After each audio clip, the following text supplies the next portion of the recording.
And as we get to the weather now, I want to give you another update on that foul smell we've been reporting throughout the morning. Piedmont Gas says it was caused by a harmless chemical called mercaptan. It's an environmental company that evidently was destroying cans of that substance that they thought were empty. That created the smell. And then, Brittany, as you have so perfectly laid out, the weather did not help that either. Yeah, it wasn't that the weather caused it, because I feel like there's been some confusion online. You know how social media it can be sometimes.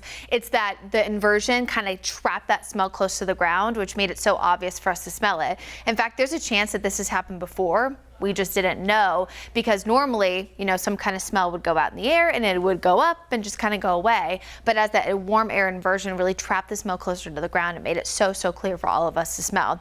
Now, here's some good news.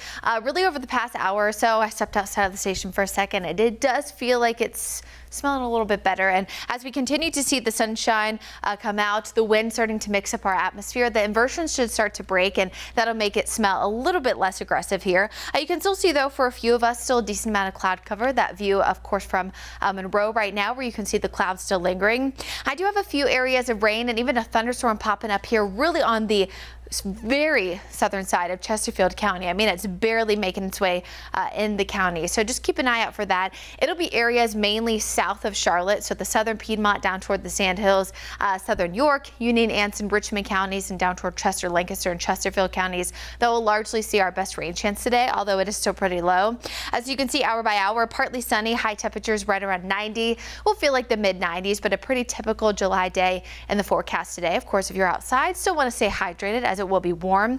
As we approach about 3 o'clock, you can see a few showers lingering for parts here of the Charlotte Metro. But if you're north there of I-85, barely a drop of rain today. Here's where we have those pockets of heavier rain setting up. Again, southern Piedmont, down toward the Sandhills, off and on for about 3 to 6 o'clock. That'll be your best time frame. And after that, we do largely dry out, which will be just in time for multiple things that we got going on today. Of course, the chicks at PNC, nicer back at home at Truist Field. But another interesting thing that we'll be looking forward to in the sky today is around 8:45. You want to make sure you're looking toward the east to southeast.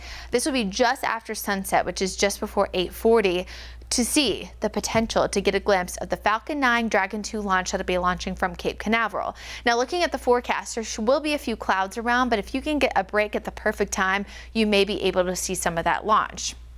Now tonight, not expecting a lot of rain and storms, but you'll notice a few more developing both Friday and into Saturday. And Garth Brooks will be here in the Queen City at Bank of America Stadium. Right now, it definitely does not look to be a washout by any stretch. About 30 to 40% is pretty typical here for July standards. But if you want to bring a poncho, just in case, of course, have that WCNC Charlotte mobile app. We'll continue to alert you with any changes. But at least for now, it does look like any rain and storms that develop both Friday and Saturday should wrap up by about 7 o'clock. Now, we already feel warm and muggy, but notice that the humid air actually gets a little bit more aggressive as we head toward next week. So we'll be looking at those temperatures in the lower 90s and the potential that our feels like could get close to about 100 degrees or so by early next week. So I would say enjoy the upper 80s, lower 90s now, because it's definitely going to get more warm and muggy as we go toward next week. Looking ahead also at next Wednesday, which will be for Charlotte FC's match right here in the Queen City against Chelsea. Right now it's looking like a pretty warm day out there, but lower rain chances at about 30%. Brittany, thanks. Electricians here in the Charlotte area